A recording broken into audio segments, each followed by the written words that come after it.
Hello, and welcome to the Tuesday Night Music Show, where we occasionally do talk about music. Happens. Sometimes.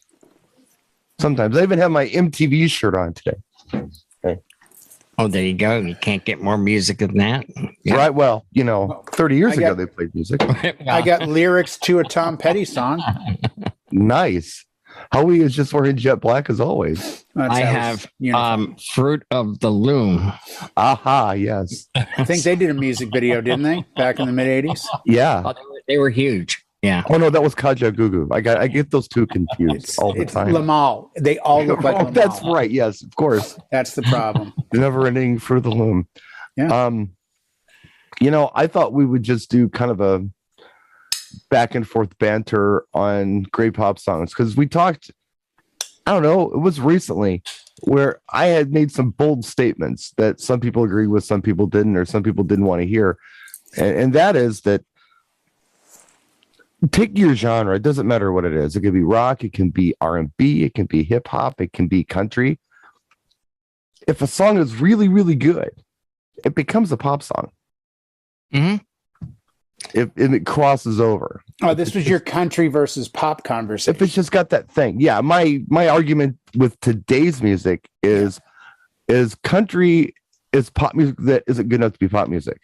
Yeah. That's my argument. That was a good argument, I thought. Well, it may or may not be true, but that's kind of how I see it in my brain. Is there a point of popularity where you judge a country song to no longer be country and to be pop? Well, you can call it a country crossover, but it's indeed a pop song. But like you're right. It can have that twang sound to it. Right. Shania Twain example, right. Man, I feel like a woman. That don't impress me much. There's a mix of that. There's absolutely pop. Yeah. There's nothing country about it. No. You put the slide guitar in there and the banjo and, I don't know, some kissing cousins, and it's a country song. Yeah. But 100%. You take that out and you remix it, it's a pop song. But it's a good song, and that's why it crossed over. Mm-hmm. But I thought it would be interesting to just kind of go around the room a couple times, see how long this lasts, and just name a great pop song. Just a really good... Forget about what worked well at your wedding. Forget about that. Take your DJ hat off and put your music lover hat on for this if you can. In fact, the first person who drops that and puts their DJ hat on for this, you're going to get deducted points. Oh, not that they were keeping score, but you get deducted points. I hate when that happens. Oh. So, and just a great pop song. And tell us why it's a great pop song. Why is it great? Why do you think it's great? You know what I mean? Gotcha. Mm-hmm. So it could be any genre. I understand the rules. You do. Why don't you go first, Jay? Okay. By the way, your hair looks fabulous tonight. Thank you. I think one of the greatest pop songs I've ever heard is Cruel to Be Kind.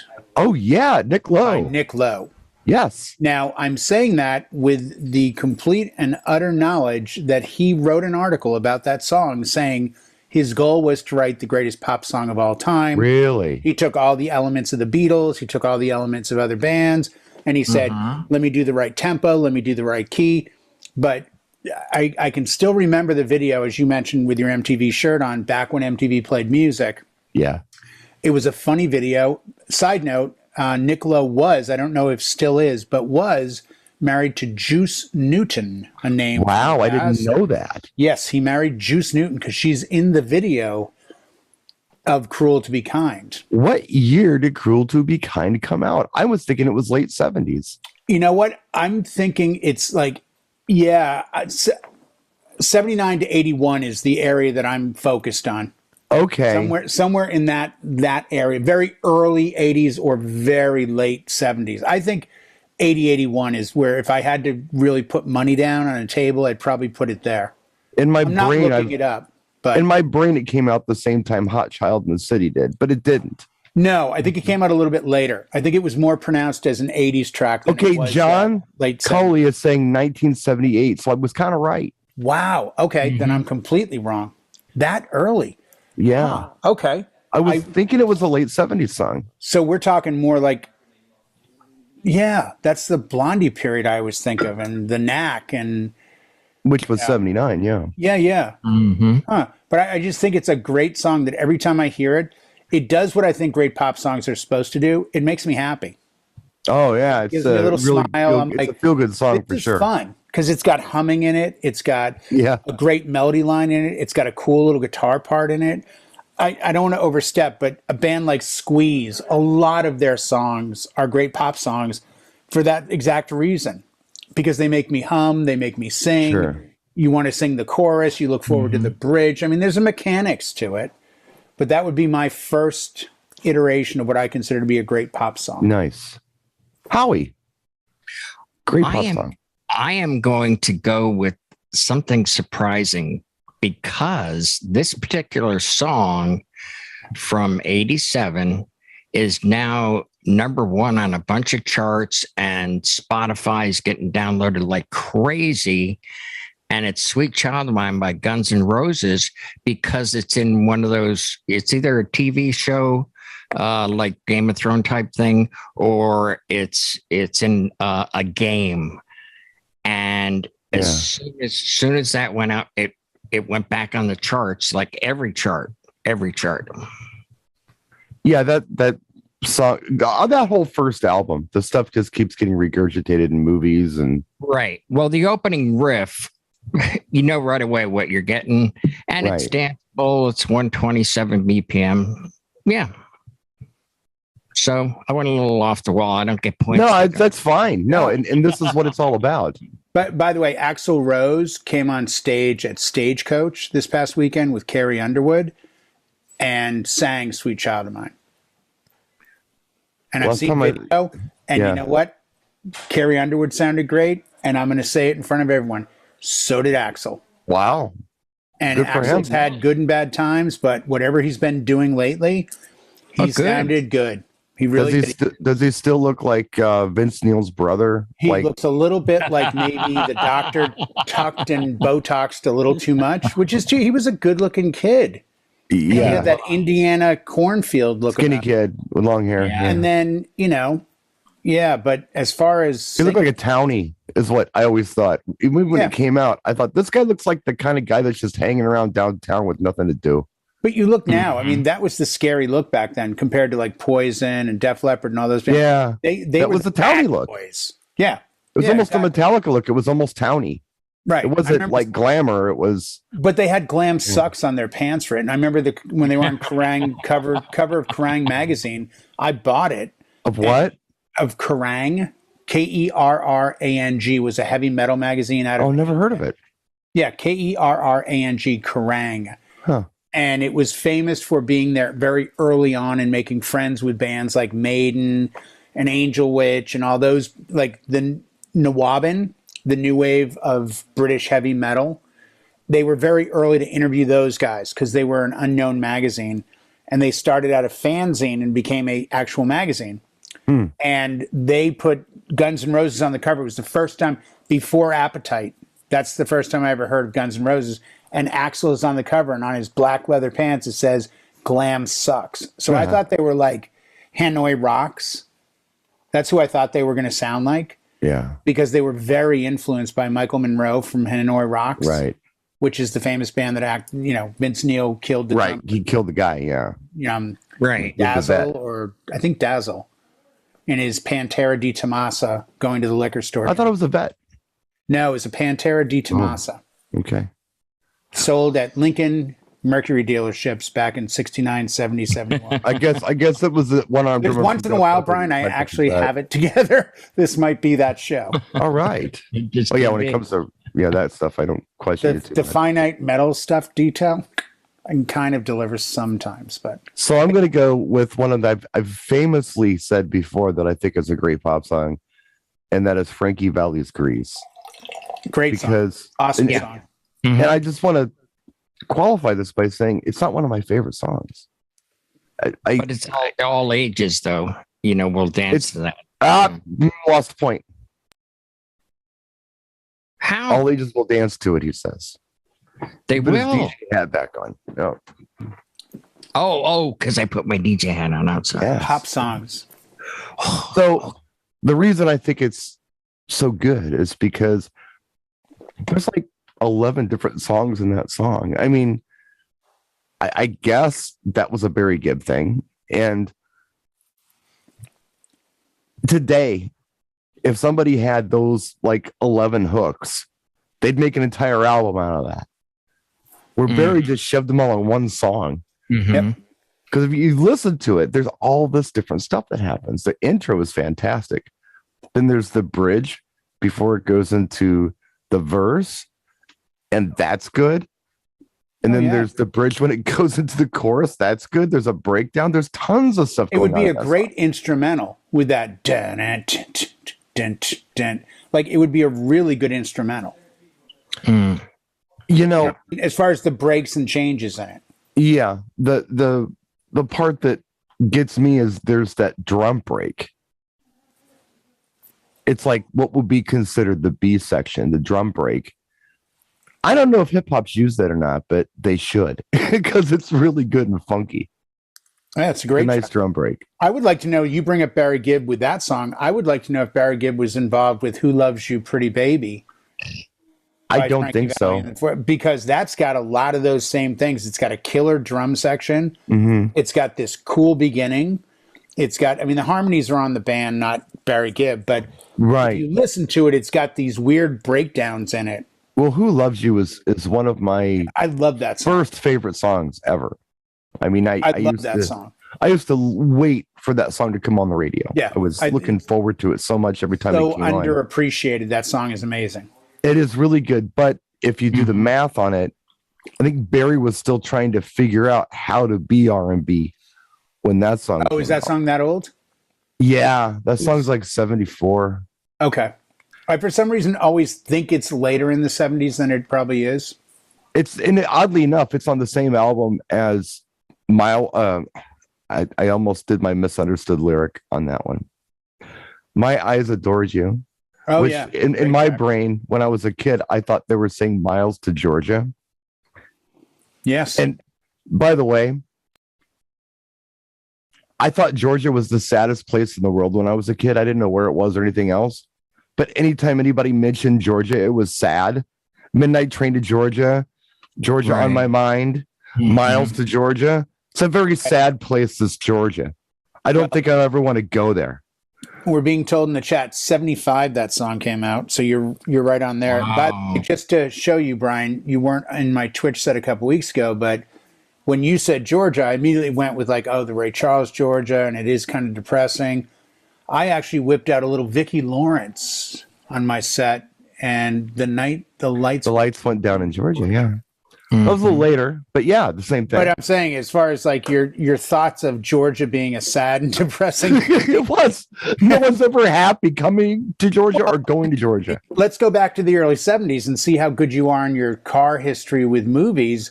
A young Don Johnson was in a movie where an older Max Baer Jr. played the sheriff. And I believe it was called like Macon County Line. I remember that, but I didn't remember who was in it. It was like a 55 yellow Chevy in it. Yeah. Hence why I thought you would jump on it, because it pretty much looks like your brother's car. But yeah, he played the sheriff in it, Max Baer Jr., who, of course, was famous for Jethro. That's right. And actually, believe it or not, a wedding coordinator I work with a lot, or not a lot anymore, but I have worked with her quite a few times, is his niece. So her mother is Max Baer Jr.'s sister. So let's have some fun, and let's talk to Howie and find out if he remembers who Max Baer was. The name is really, really familiar. Well, senior or junior? This is deep trivia. Senior? This is senior. Very... Oh, okay. I know. That's why I asked Howie, because the whole senior thing. Yeah. It's okay. Now, Max Baer was a boxer. I was going to say, you can't fight your way out of this one, Howie, to get You should have gave me that. Kind of got you in a box there. That's it. He was a boxer. He's really boxed you into a corner, hasn't he? Yeah. Oh, my God. Max Baer Jr. was the actor who played Jethro Bodine on Beverly Hillbillies. Yes. Anyway, Jay kind of went, Howie, what you got? Okay, you guys, since you're in the 70s, I'm going to pick. I'm up after you. Something that makes me happy just listening to it is by Rare Earth. from 71. I just want to celebrate another day of living. Yeah. It's a happy song. I like it. That one's interesting because it's rock and funk at the same time. Exactly. And it was a big crossover. Were they on Motown? I'm not quite sure. There were a couple rock acts on Motown, and I was wondering if There Rare were. Earth was one of them. Mm-hmm. Yeah, but that song just is like, it's one of those, you don't hear it often, No. But if I'll put that on, people will go, oh wow, yeah, I forgot about this. I don't hear this at Home Depot. That's a point. He went DJ on that. I'll put that on in People. Oh, do I get another point taken away? Minus 2 points. all I said was Home Depot. Come on. Oh, you're not DJing at Home Depot. Come on. Okay, well, we'll let you keep that one. I'm All still right, down all right. a point. I'm not going to argue with the judge on that one. Well, we'll let you keep that one. I got a great one after you, Brian. Well, I have a great one that you kind of mentioned earlier. Okay. When you were talking about the Nick Lowe thing, but I was thinking about it even before the show. A great, unique pop song that was the influence, going back to a conversation I believe we had off air, was the song that influenced Michael Jackson's Beat It. Do you remember the song that influenced Michael Jackson's Beat It that we talked about? I do not. The I Knack don't by think Sharona. I was here. Oh, The okay. Knack by Sharona. My Okay. Sharona, that's right. You did say that. Yes. Quincy Jones wanted to do a song that kind of sounded like My Sharona, and they came up with Beat It.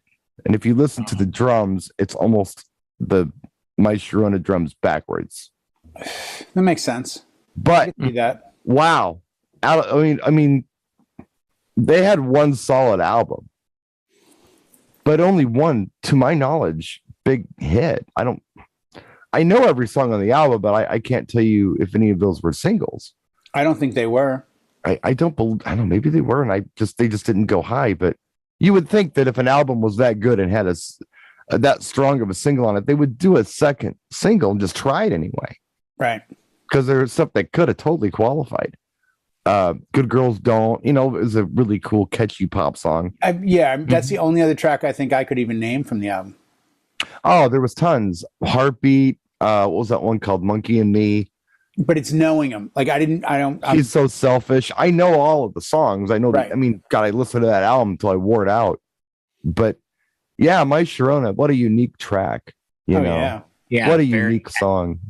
When it first came out, I was like, wow, this is so different. Yeah. For the times, it was insanely different. And Everybody. it was tough then for bands to break that weren't doing the punk scene or the new wave scene. And all of a sudden they came out with like you say, Brian, a straight up pop song. And it by was the way- relatively simple.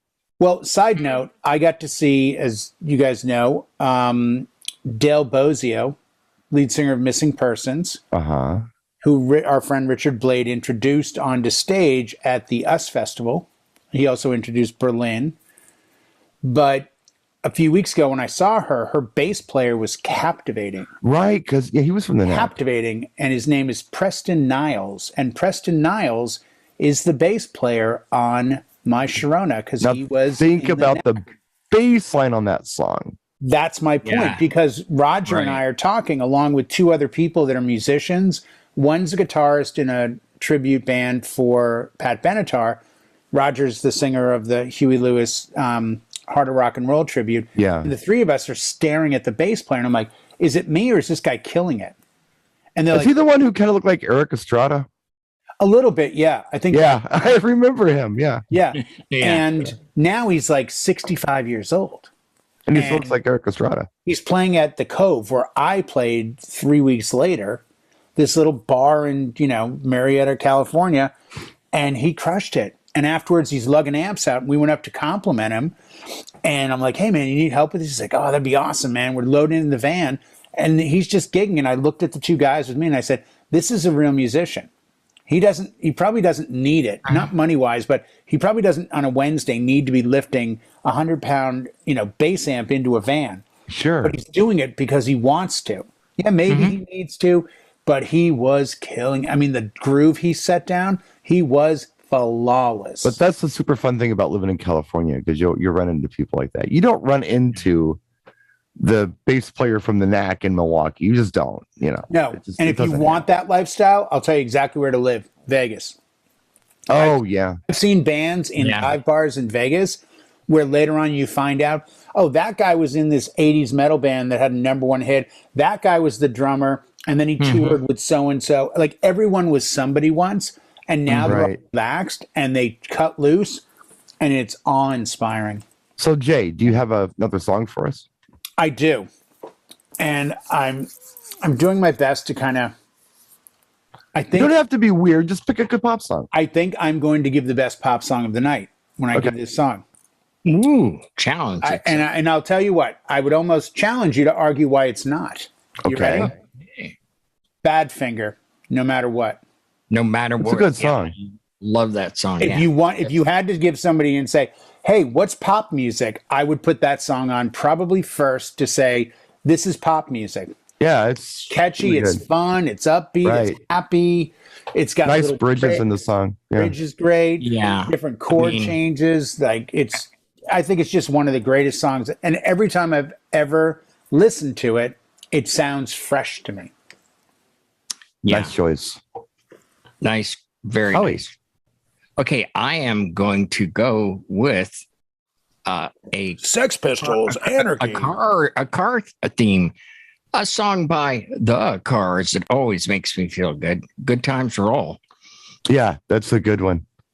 Yeah. In fact, I'd argue that entire first album is great pop music. Amazing album. Amazing. Yeah. Amazing. Yeah. Can you imagine coming out with a debut album and it's that one? And Just What I Needed, and Best Friend's Girl. I mean, moving in stereo, all mixed up. Mm-hmm. Come on. Every track. Yeah. Yeah. Even like I'm in Touch with Your World has the strangest percussions in it. It's like, what is that? Mm-hmm. They were a really good band. And if you ever get a chance, go to YouTube and look up their early live demos or early live shows. Let me tell you, when you hear what Just What I Needed originally was going to be versus what it is, or you hear them play a 77, 78 concert and they're live and it still sounds amazing. The one that gets me, I think it's in, I want to say it's in like Leeds or something over in the UK. They're doing a college and they just kill it. Yeah. And I don't know, Ben Orr is just captivating to me. His Midnight Special stuff he was so good. Captivating. They're all good. But so good. Yeah, I don't know. There was something cool about that. And I missed it. Totally missed it. Until later when I started seeing the videos, because it was pre-video, I got to see him at the Boston Garden in 80. I saw him on the Shake It Up tour. Yeah. So, I mean, I got to see, and they in Boston, maybe not the rest of the country, but as John C. and other people can tell you, Boston takes care of their own. Let me tell you, the Cars went from the Paradise to the Orpheum to the Garden like in the span of a year. Much the same way U2 did. U2 played the Orpheum 2500 in May. They played the Garden in July.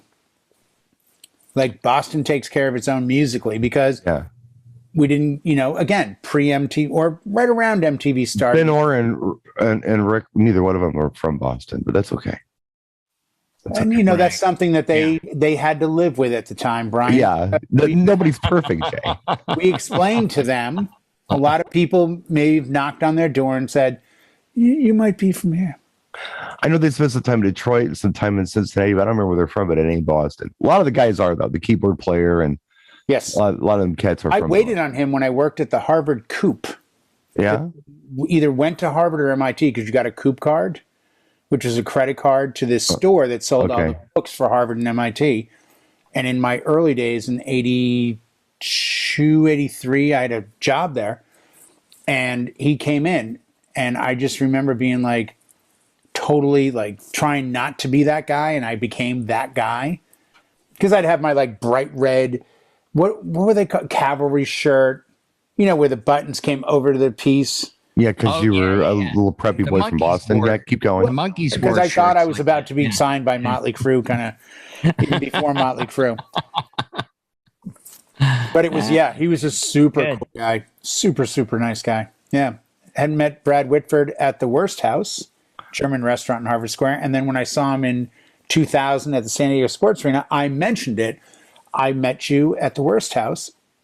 You were with your young baby. He's like, yeah, she's 22 now. I'm like, I was going to say times certainly have moved on, have they not? Like, one of those deals. I digress. Speaking of Ohio.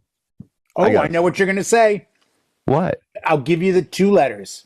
I guarantee this is what's coming out of your mouth. C-H. No. Really? Okay. Nope. But you know what I mean? Whip It. Oh, that's a good one. Oh, that's a good one.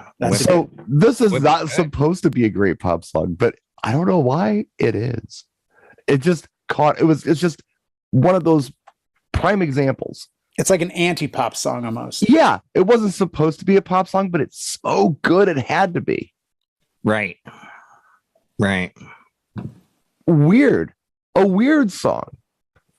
It is weird a little bit. But what was so interesting about Weird back then was Weird was attention grabbing. Oh wow. What if that is weird? I kind of like it. Yeah. Well, post disco, danceable, weird. Behind it. The video behind it was bizarre. Very bizarre. Yeah. Totally. Holy cow. Yeah, very, very bizarre. And I'm sure there's some social commentary there that I don't understand, or I'm not a deep enough thinker to tap into Mark Motherbro's mind, but yeah. Yeah. Which is a deep and vastly probably dark place. They have been doing music for quite a while. They were doing all kinds of weird experimental there's photos of them at the 70s. I saw a bunch of photos the other day at Studio 54, and there's Mark Mothersbaugh. I'm like, Mothersboro, I think. Is it or how Mothersboro? Yeah. Okay. Mothersboro, yeah. And I'm like, what the hell is Devo doing at Studio 54? But everybody realize, went to Studio 54. Do you remember their first album? Do you remember when like We Are Devo came out? That wasn't the first album. Devo goes back to the 70s. Yeah, they do. Devo had been around for like 10 years before We Are Not Men, We Are Devo came out. Oh, yeah. I didn't realize that. Yeah, that's what I was saying. They were like this weird experimental band until they put that crazy the Flower Pots and the We Are Not Men, We Are Devo album. Right. De-Evolution. I think that was also the Girl You Want was on that album, which is a great song. Yeah. In fact, it was the flip side of Whip It. And I know this because I bought Whip It as a 45. I was so excited when I heard that song. Well, and by the way, if you haven't heard it, please do yourself a huge favor and look up Soundgarden, because they cover Just a Girl, and it's amazing. No kidding. They do it like Soundgarden. And I won't like it. I like the Devo version. Oh, then you won't. Soundgarden's depressing to me. Well, no, but it sounds amazing to me. By the way, Chris Cornell does a version of Ave Maria that he did on a special Christmas, 1990. Like 7, I think. The gold, the one that had the Keith Haring drawings. Keith Haring. And his version of Ave Maria with a full orchestra is stunning. KJ, it's your turn. Go. You know what? I've noticed a trend where we're staying really older, and part of me wants, I've got 2 tracks, one in the 90s, and then obviously one steeped in the 80s. So I'm actually going to break tradition and go to the 90s a little bit. Okay, good. I think I'm going to get some argument on this, but I can argue why. Crash Test Dummies. Crash Test Dummies. That's a good choice. Song. Yeah. And the reason being that, to me, a great pop song takes you out of the moment, and it has a protocol of lyrics and chorus, verse, bridge, ending, and you feel like you've heard a story. I think when you look at great pop artists, I mean, to me, Billy Joel is a pop artist. Mm-hmm. The majority of his catalog, to me, does just what I said. It tells stories. It's not Gordon Lightfoot who's doing folk work. Right. But to me, Crash Test Dummies, I remember the first time I heard that, and I was just captivated by it. Like, the voice, the lyrics, I could understand everything. It told a great story. I liked the little bridge sing. So I would argue that's a great pop song. All right. Howie. To me? Yeah.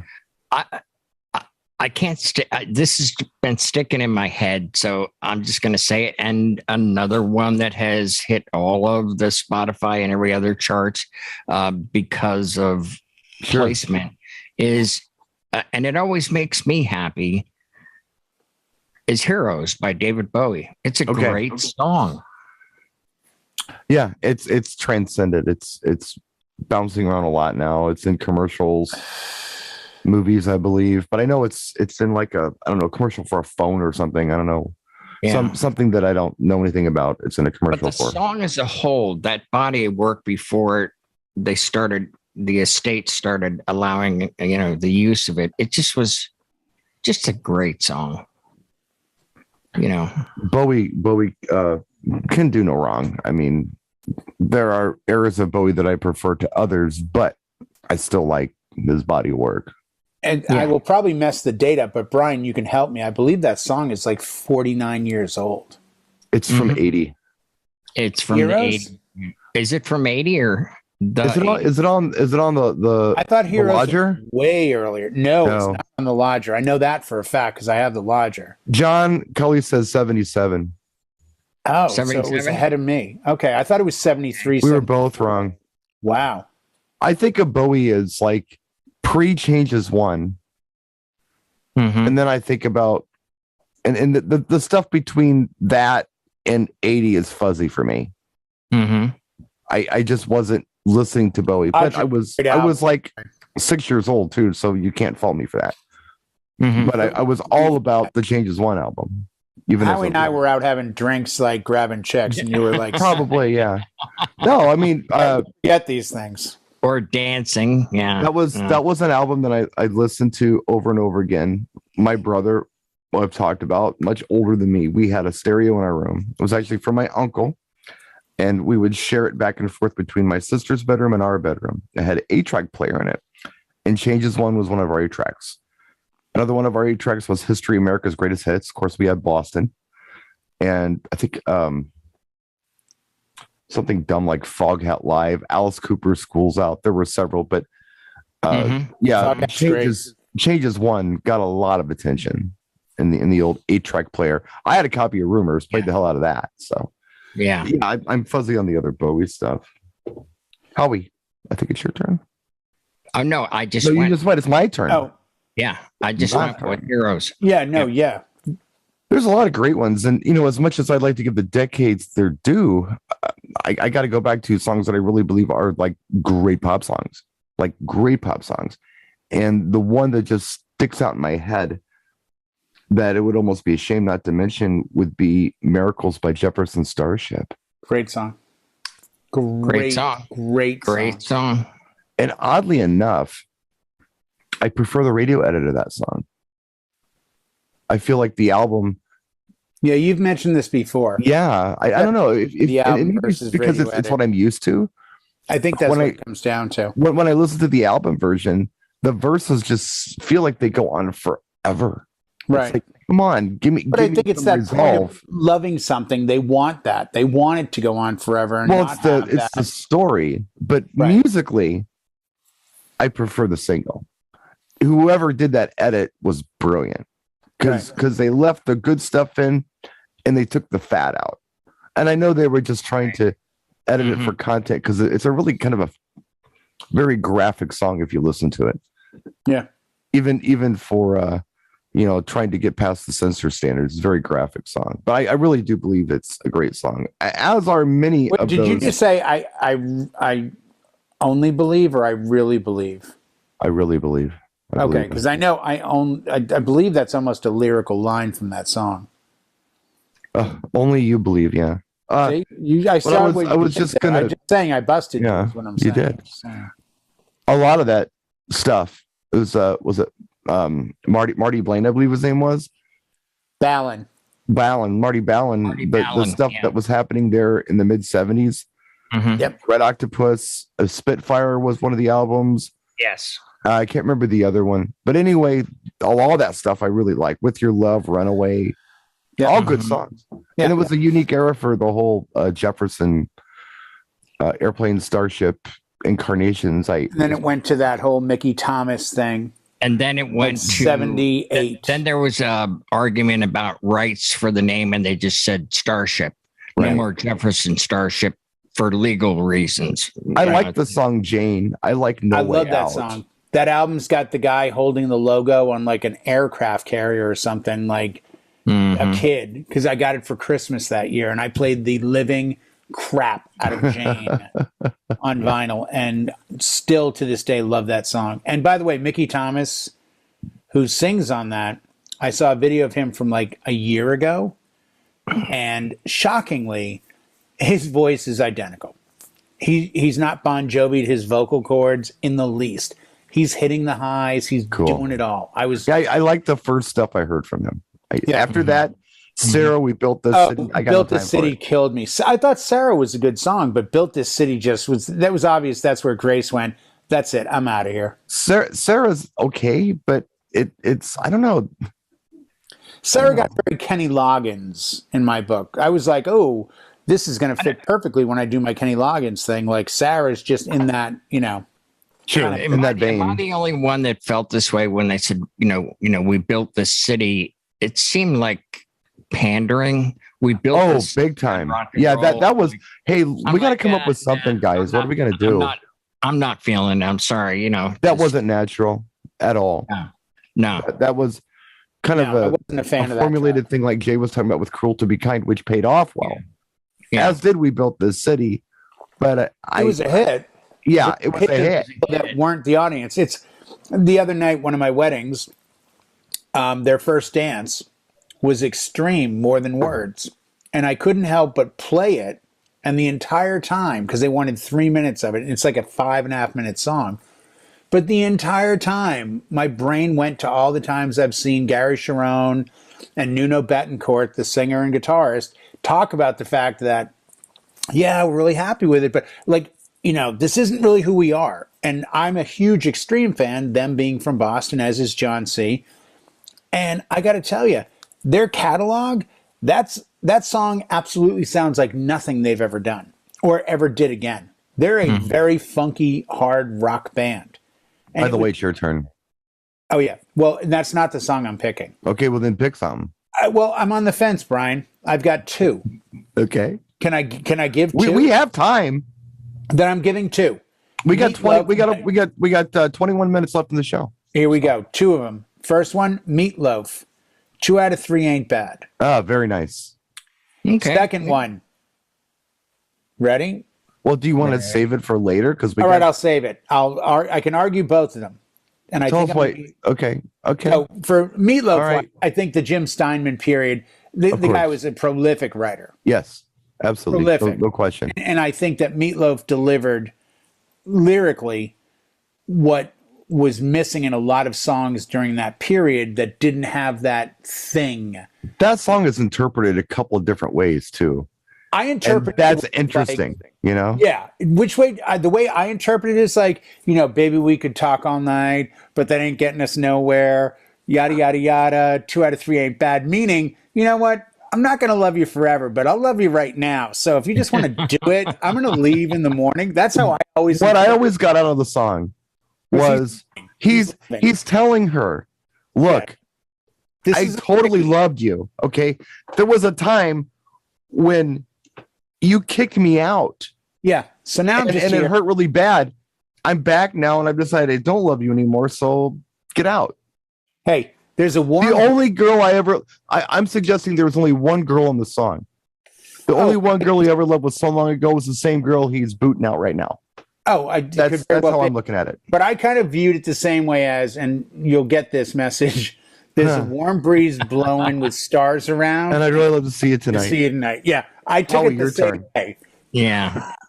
Okay. I hope this qualifies. Of course it does. As long as it doesn't get people dancing, we're good. I just have a nice body feeling when I hear this. I remember by Deadmau5 and Cascade. One of the greatest EDM style songs, in my opinion. I have told them both that. I have told Cascade and I have told Deadmau5, Joel, to their face. By the way, I remember it's the greatest EDM song of all time. and they've both smiled and said thank you to me. And I would argue you are 100% correct, Howie. It is an amazingly good song. I took a chance. I thought I was going to get like another. No. EDM is one of those things where, I mean, it is what it is. But once in a while, an EDM song has emotion, and that one does. Transcends the genre. And it musically has emotion. Listen to the 9-minute version. The original is 9 minutes and 25 seconds. I have listened to it, and I'm not exaggerating, thousands of times. Every single flight I've ever taken, I listen to it. Every single trip I've ever gone on, I listen to it. Every single show I've ever done, I listen to it.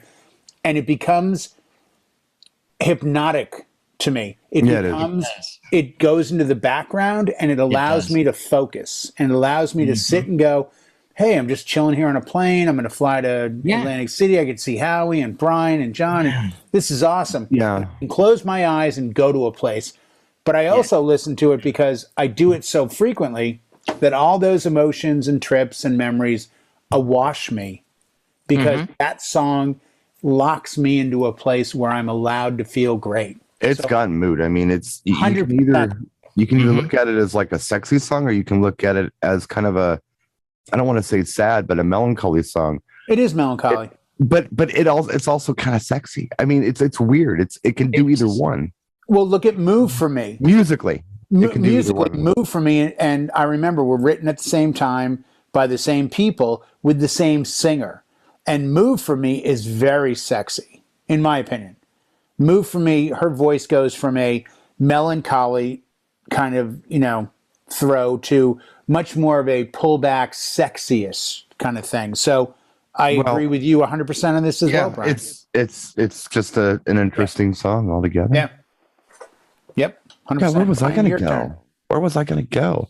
There's so many places I can go. There's so many songs I can talk about. But I had one in my head. I'm surprised you haven't brought up your artist yet. No, I mean, I was trying to do something different, Okay. And it just talk about. I've got one from him that would surprise the living great pop crap song. out of you.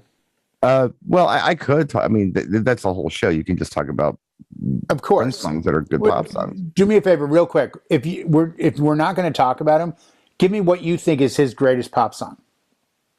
His greatest pop song is Little Red Corvette. Okay. Yeah. That's his greatest pop song. What is second? Raspberry Beret? Second is probably Kiss. Really? Over Raspberry Beret? Yeah.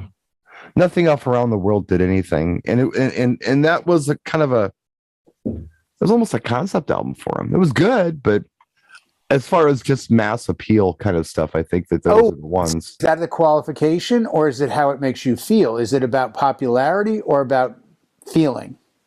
Because I would say Money Don't Mean Nothing. Money Don't Matter Tonight is a great song. I think that would be, in my opinion, that's in his top 3 greatest pop songs. Along with Raspberry Beret and Little Red Corvette. I mean, I personally love Scandalous, and but see, it's all up to you. It's not about what we think. It's about your interpretation. No. The Exercise is pop song. So, right.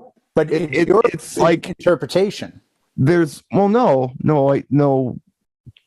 With what my definition was of pop songs, it's too good to be country, too good to be rock, too good to be R&B or hip hop. It's pop. It's got that thing. Life, it ain't real funky unless it's got that pop. Right. Dig it.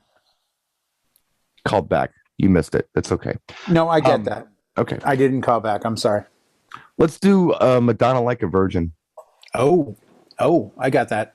This is a song. Good call. That is funky. And there's something about the key it's played in and the key she sings in, or the range of those things that's just odd and different and catchy. Nile Rodgers produced it. He didn't write it. Somebody else wrote it.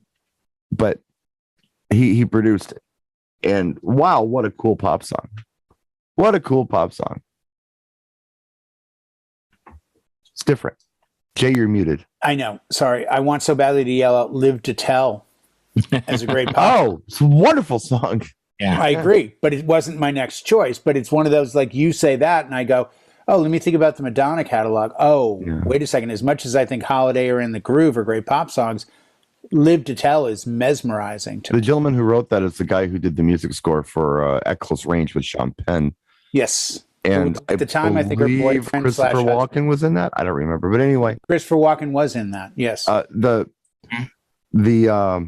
I don't know if I've mentioned this or not, and I probably have on a previous show. We tend to repeat ourselves a lot because we're old. But I have an analog recording of this, 12-inch. It's 45 RPM. I bought it with a bunch of other records off of Discogs because it was so inexpensive. It was like $2. Right. I wasn't going to get charged shipping from. Like, well, for $2, why not? I'll add it to the collection. It's not really my favorite Madonna song, but it's a good song. Mm-hmm. I put it on, and this is an analog recording, a late analog recording. Oh my God. I've never heard anything so beautiful coming through my monitors than the analog recording of Live to Tell. When that keyboard comes in and Yeah. it's just gorgeous. Oh, it's a beautiful song. But the recording of it, I mean, the analog recording, the analog sends, where it's all just, oh my God, it just explodes on record. Just side note on that. Now, you want a side note? Do you remember after your stroke? Not much. I came out to do a show in Indiana, and I said to you, hey, I'm going to be in Chicago. Do you want to meet up for lunch? Yeah, and then you ended up, there was a storm, and you, I don't know. I was there for 3 hours. You joined a commune or something. I don't remember what happened. So what happened was I get to O'Hare.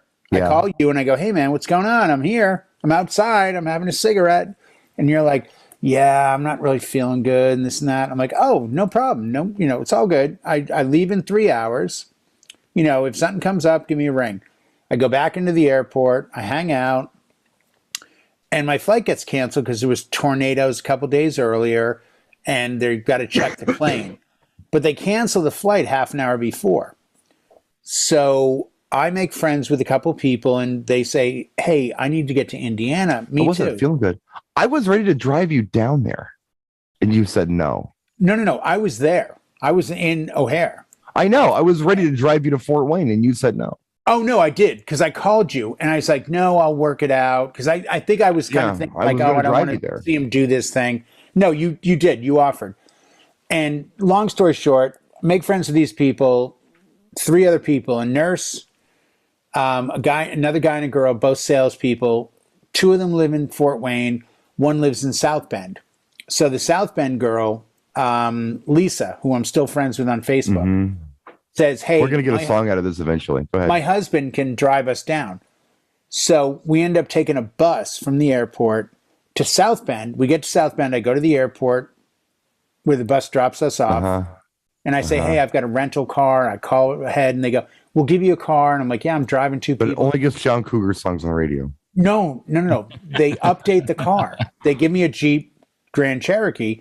So I take this guy and the girl and I drive them to South Bend. Well, from South to Fort Wayne, from South Bend to Fort Wayne, it's been raining. Okay, you got 11 minutes for the show's over. The entire time, all I can hear in my head is Live to Tell. Because all I can remember is this is where they shoot me in the back of the head and throw my body in a cornfield. And I honestly drove from South Bend, Indiana to Fort Wayne, which is like an hour and a half. Thinking you're going to get murdered. Thinking I'm going to get murdered. And I got there and they both gave me $50 and were thankful. And I'm like, whew. And then I found out you can't buy cold beer at a grocery store after 11. It's only warm beer because you need to go to a liquor store. So I had to buy warm beer. Jack and Diane. Take it to the hotel, throw it in the sink with ice, and everything worked out. And the next day at 2, I got my suitcase, so I had no underwear, shirts, or toothpaste, and I had to buy it. I hate to ask you this, but was that your song? No, Jerry Rafferty, Baker Street is my song. Okay, there you go. Yeah. Okay. I don't think there's a down part in that song. And you're right. And it's got to be the full version of the song. 6.5 minutes, yeah. Whatever it is. Yeah. And yeah, it's perfect. Beautiful track. Howie. All right. I am going to go with something a little unusual again. I mean, New York Dolls. No, I'm going with Rockin' the Casbah by The Clash. Oh, I love that song. I mean, the piano in that is like, oh my God. I love that song. That's just like, whoa. That's a great call. Yeah, I don't think Combat Rock was supposed to be a pop album, but it was. But it was. It was just good. I mean, yeah. Should I stay? Good. Should I go now? I mean, and yeah, should I stay or should I go was on that. Was it? Yeah. Same I album. didn't know, That's on Combat Rock? Yes, I didn't know which song Rock. to pick. Yeah. I didn't know which one to pick, but I went with Rockin' the Casbah because that really crossed over. Love that song. Everywhere. What do you think my favorite Clash song is? Either Clampdown or London Calling. Overpowered by Funk. No kidding. Yeah, Wow. I love that song. I love Clampdown. It's like quintessentially British with those horns in it. The way they did that, it just reminds me of like every Madness video I've ever seen. It's just funny, and just you could argue Madness. You could argue Our House. That's a great song. I think it's a great pop song. It's not my call, but I'm saying you could throw a band out right now, and we could find that might be the next time we do this. We throw a band out, and then you pick a song from a band that has a big... Yeah, I do that. You can do that. Yeah, I actually know 3 Madness songs well, 4 Madness songs well. That's how I think about it. I think I know 2, but only 4. Actually, maybe 5. Anyway, my turn, I guess. Great pop song that just grabs you. Yep.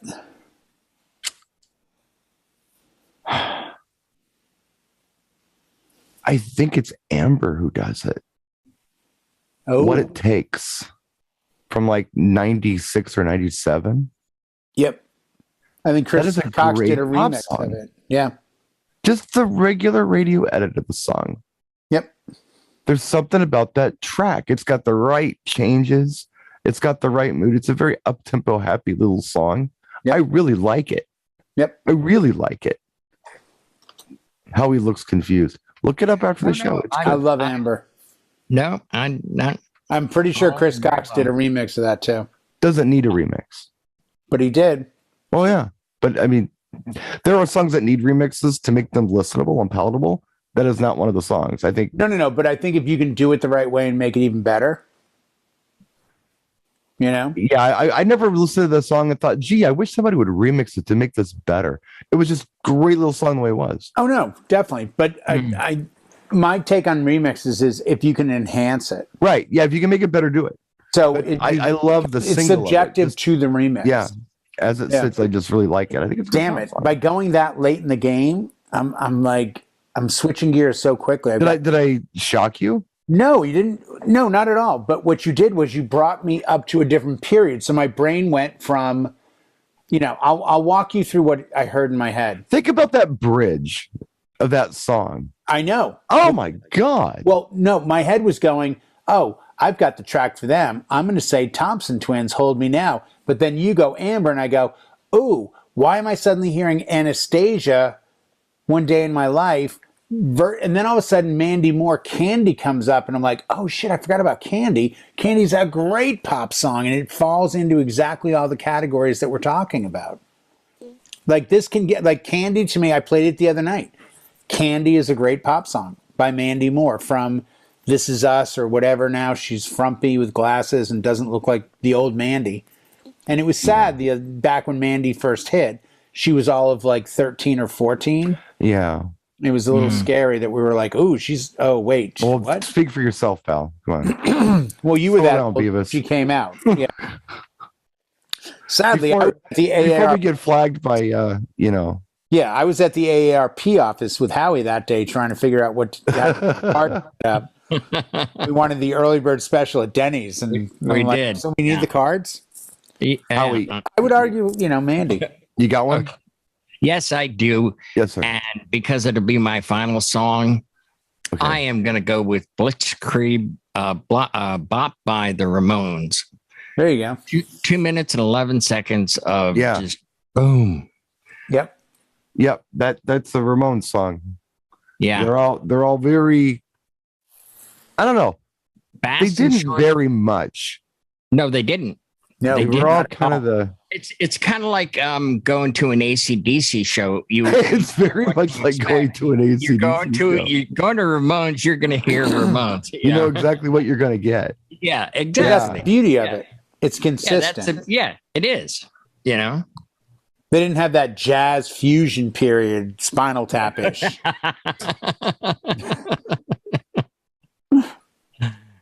Where can we go here? Jeez, I mean, there's so many great tracks. Really, there are so many great tracks. And I got to think about songs that, people kind of know. I don't want to throw people too far for a loop here. So I'm not going to go real deep. No, give them a loop, Brian. Give them a loop. Give them something they can look up and be like, whoa, I'd never heard of this group or this song. Give them something they could like bite down on, I could, but then I'm missing so many great songs. We could do the show for 30 hours. We could totally do the show for 30 hours. You're absolutely right. You're absolutely right. Yeah, we're not going to get to them all. No, absolutely not. And I think part of this needs to be, hey, by the way, you've never heard of, example, the band Spider, the song New Romance. I would argue that's in the top 10 greatest pop songs of all time. And I guarantee no one watching this has ever heard of the band or the song. But if they look it up, they'll walk away going, damn, he's right. One that I fell in love with the first time I heard it. And then I liked the song that inspired it, that it was the song that ripped off, I guess I should say. And to this day, I still love the song and don't understand why it wasn't a bigger hit. And that's Bananarama, I Heard a Rumor. I think it's a beautiful pop song. And I just cannot figure out why it didn't do more. Probably because of the other things that were going on at the time. It was relative. If a song of that caliber came out today, it would be number one. I believe. It'd be like Weekend or Dua Lipa kind of stuff where we just go. But at the time, there were so many other great things happening that it just kind of, was, okay, that's a nice song. Okay, moving on. Let's listen to the new Bobby Brown track or the new Madonna song or the new Prince song. Things were changing very quickly at that period. I think that's where a lot of songs, fell through the cracks, as they say. By the way, I have to, because this has been haunting me all show. I'm just going to throw a song out there. Joe Jackson, Be My Number 2. Hold on a second. Which one? Stepping Out? Or Different for Girls? Let me call you back in a minute. I'm working. You know what? I mean, so many hits, but either Breaking Us in Two or Be My Number 2. They're both, if you take them and change the lyrics around, they're both amazingly quick, easy to digest pop songs. And I think they're both incredibly good. I played a couple weeks ago on the dive bar. I played Joe Jackson, not It's Different for Girls. I was going to play It's Different for Girls. I ended up playing Real Men. Do you want to do a really weird one that no one plays? That From Joe Jackson? Yes, that people may go, oh yeah, that one. You can't get what you want till you know what you want. That's a great. I was just going to say that's a great song. Yeah, that's a neat one. Period of music from his jump and jive thing he was doing there for a minute. Well, I mean, Something About You, Oh, yeah, Love of 42. Naked Eyes. No. I mean, Something About You by Love of 42, 100%. But Naked Eyes. Always something there to remind me. To remind me. Like, again, there's so many of those formulated songs. Which is a remake. It is. But Kajagoogoo Too Shy. Kajagoogoo Too Shy. That's a remake? No, I'm saying another example of that period of music where you're like, wow, this does everything. And that's great. Right. And it just gets overlooked. Yeah. Oh, yeah. I always thought Promises was like a really strong song. It was their follow-up. Always something there to remind me, and it didn't do that much. No, and the one that I think is even better than Promises is that came out when I moved here. Fame. Have you ever heard Fortune and Fame? Yeah. That's a great freaking song. Oh, I love that track. Do you want to do one more, Howie? Sure. Let's see. I'm going to go with... give us something punky, Howie. I'm going to go. No, I know, but I want to say this, but everybody knows it. So I'm looking. I Am My Own Worst Enemy by Lit. Okay, that's a great song. That's a great song. Yeah, that's a great song. I was going to go with All the Small Things by Blink-182, but everybody knows that. No, by the way, that song, at least on my end, I've played that probably at 90% of my events in the last year. No kidding. Played Lit. Oh, Lit is on fire at a wedding. On fire. Because it's that generation. So is All the Small Things. Yeah. I'm playing Blank. I'm playing Lit. Oh, yeah. Jimmy Eat World in the middle. That's like obligatory. Oh, yeah. So that stuff's definitely coming back, because I think there's no, and I don't want to close the show because it's Brian, but let's be honest, no one mentioned a show even in the 2000s or a song in the 2000s, certainly nothing today. And I think when people hear a good pop song, they're not, focused on the newer things because they haven't either been out long enough to become great, or they're just not great. Well, it still goes back to the old days. Wait, but Blink, All the Small Things came out in 2000. Was it 2000? Was it 2000? It was 2000. I thought it was like 99, 98. Okay, I was wrong. Well, right around there.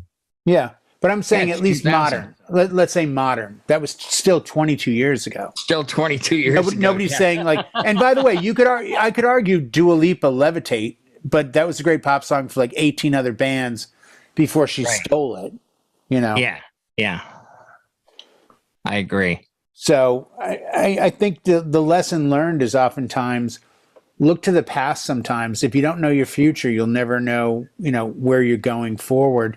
Mm-hmm. This is certainly true with music. Well, the thing, and I've said this before, with pop music in particular, the problem that we have, us in the room, right, is that we're spoiled.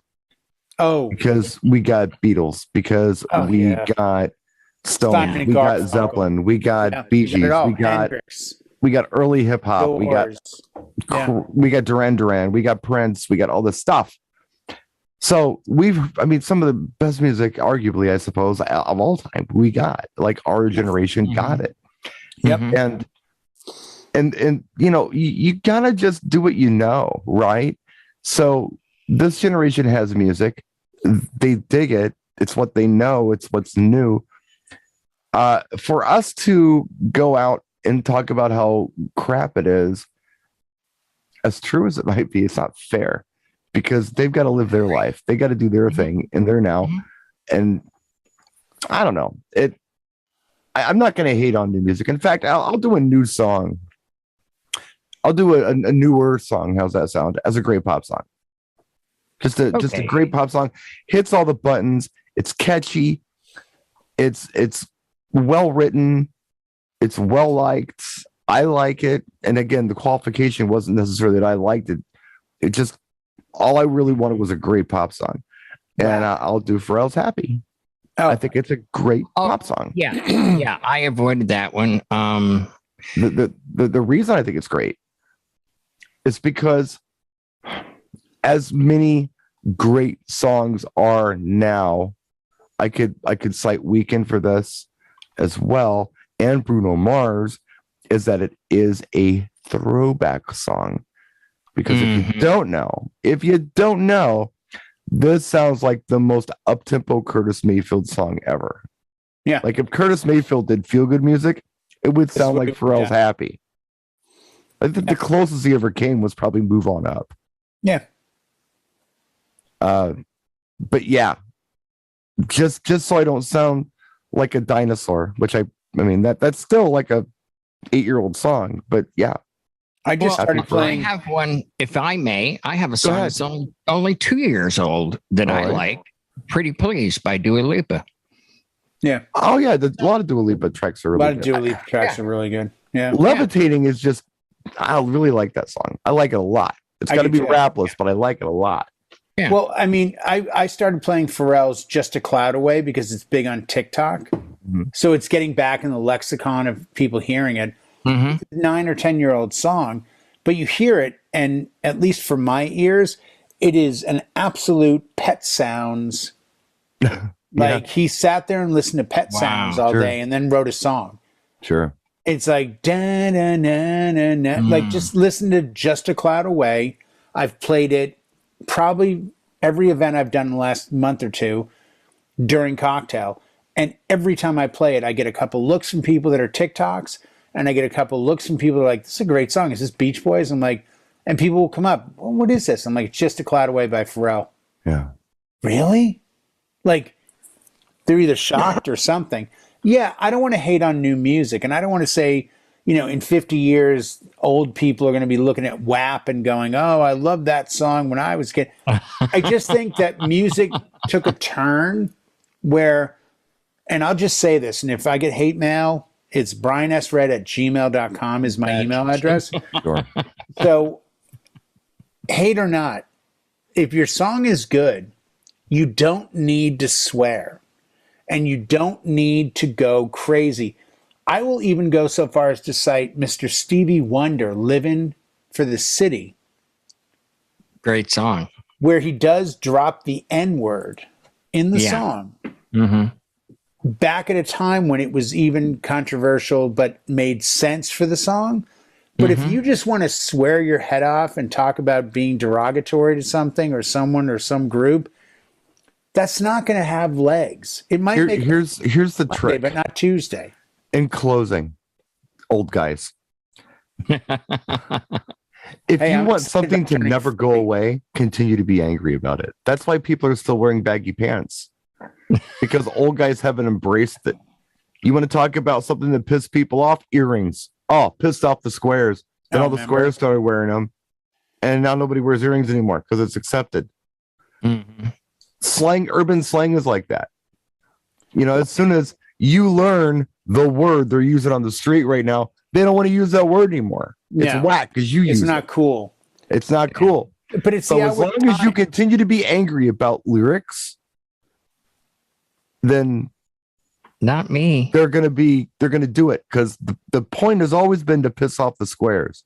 And that's fine, but I don't think of myself as a square in relationship. Of course to you don't. listening to a guy talk about how he pretty much just rapes women. Like, that's what a lot of songs sound like. They don't sound like. What a great way to wrap up the show on a nice positive note. Positive. Thank you so much for throwing that in there. Spin it positive, because instead of trying to go for shock value, try to go for something that has a message, i.e., The Message by Grandmaster. Or just write great music and don't worry about the lyrics. You could do Well, that. if you had that talent, they would. But sometimes that talent is evasive. Thanks for that editorial there, Jay. I appreciate it. We'll see you next week, kids. Thanks for tuning in. If you're lucky, you'll see us next week, and maybe we'll talk music again. My agent said I'm still good for next week. Good night.